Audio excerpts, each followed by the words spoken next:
Maintenant, on va résoudre des équations de fonctions exponentielles. Il faut se dire en premier lieu qu'on n'a pas vu les logarithmes.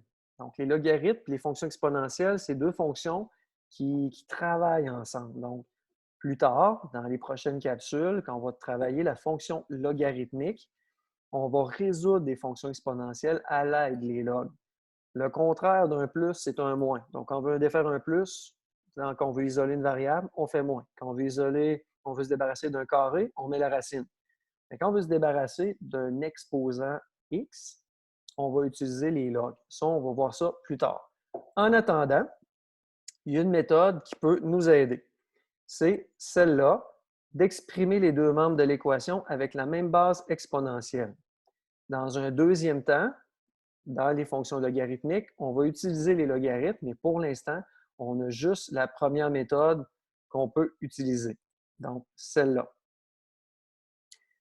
Alors, ce que ça signifie, si on a un problème comme ça, ce que ça va donner, c'est qu'on va, par exemple, on nous demande de trouver les zéros, pas de problème. On va mettre ça égal à 0. Ensuite de ça, la fonction, elle est ici.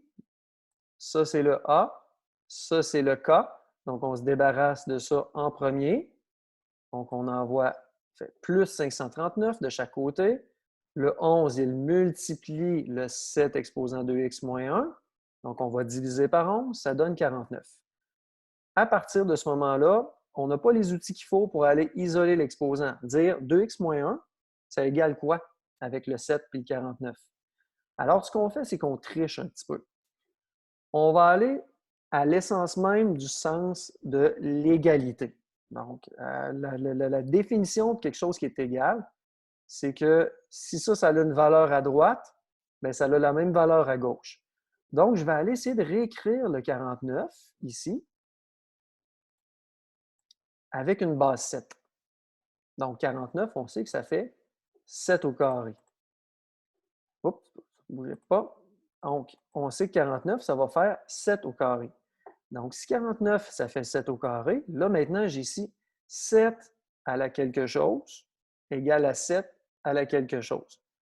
Ça veut dire que, automatiquement, parce que ça, c'est égal, il faut absolument que si les bases sont pareilles, si les bases sont égales, ça signifie aussi que les exposants doivent être égaux. Parce que sinon, ce ne serait pas égal. Donc, c'est comme ça qu'on triche un petit peu pour arriver à nos fins. Donc, le 7, il disparaît théoriquement. Donc, s'il y a des élèves qui me disent « Qu'est-ce que tu as fait avec le 7? » Je n'ai pas fait d'opération mathématique.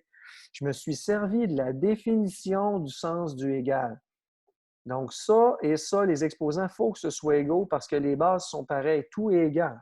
Donc, ça veut dire que 2 doit être égal à 2x moins 1. Ça signifie que si on isole le x, ça va donner que ici, le x doit être égal à 3 demi. J'ai fait plus 1, j'ai divisé par 2. C'est comme ça que je trouve le x pour trouver les zéros, en essayant de mettre les deux côtés de l'égalité avec la même base. C'est ça le plus gros défi. Alors voilà, j'écris ma réponse. Comme je suis capable de l'énumérer, j'écris x appartient, accolade, 3 demi. Je veux vérifier, je prends ma calculatrice, je fais 2 fois 3 demi moins 1. Ça, c'est mon exposant. 7 exposant la réponse que je viens de trouver. Réponse fois 11, réponse de ça, moins 539. Normalement, on arrive à 0. Un autre exemple. Donc, si on a ça maintenant, on met ça égal à 0. La question, c'est encore toujours d'écrire égal à 0. J'enlève le 108. Je me divise par une demi ou je multiplie par 2. C'est la même chose. Et j'obtiens ça. Là, je suis rendu à défaire ma fonction exponentielle. Comme je n'ai pas les outils logarithmiques encore appropriés sous la main, je vais aller essayer d'écrire 216 en base 6. Si pour toi, c'est difficile de savoir c'est quoi l'exposant qu'on donne à 6, ça donne 216, tu prends juste ta calculatrice, puis tu fais 6 fois 6 en comptant le nombre de fois que tu multiplies. Puis quand tu arrives à 216, ben, tu arrêtes. Tu dis, ah, tiens, j'ai fait 6 fois 6, 3 fois.